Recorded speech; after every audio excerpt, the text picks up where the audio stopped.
Sawi ang isang dolphin na napadpad sa dalampasigan ng Tanza, Cavite. Ang kaawawang dolphin nagtamo ng sandosenang tama ng bala na posibleng ikinasawi nito. Balitang hatid ni Susan Enriquez. Alas 7 na umaga nang makita sa baybayin ng Barangay Hulugan 8, Tanza, Cavite, ang dolphin na ito. May haba itong 1.5 metro.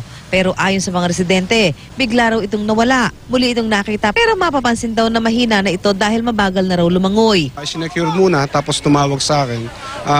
Ako naman tumawag agad ako sa BIPAR para kailangan namin ng doktor. 12 tama ng bala ang tinamo ng dolphin kaya malabo na raw na mabuhay ang dolphin.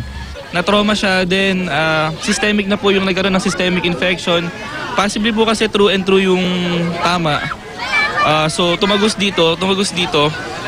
Kung may nahit siyang organ sa loob, bloated na po kasi parang ilang araw na rin siyang palangoy-langoy na may ganitong sugat. Parang tinatry kasi nung muscle niya na mag-heal. Pero dahil sa sobrang laki, sobrang extent nung damage, nahirapan na siya. Sa itsura ng dolphin, mukhang bata pa raw ito, bagamat hindi masabi ang eksaktong edad nito. Isa sa ilalim sa necropsy ang dolphin bago ito ibaon sa lupa. Noong isang taon, napadpad din sa Tanza, Cavite ang isang patay na butanding. Pahirapan ang pag-aalis dito dahil sa laki nito. May sugat ang butanding na hinihinalang dahil sa dynamite fishing. Susan Enriquez, GMA News.